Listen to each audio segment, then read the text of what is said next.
sa probinsya kasi, nakikita mo na napakasimple talaga ng buhay. Dito, ang kaibahan dito sa probinsya, mahirap na mainam. Kaya mahirap na mainam. Ang kainaman dito, pag nag-aanihan, sagana ang tao.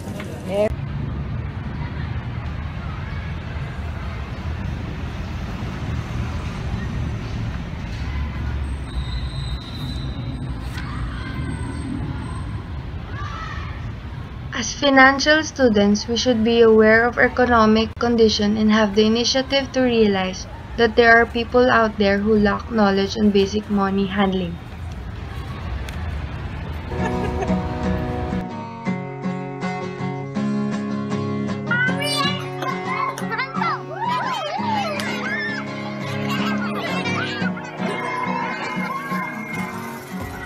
We could be the catalyst to actively help build a financially wise community by personally sharing a piece of our basic information about fund handling.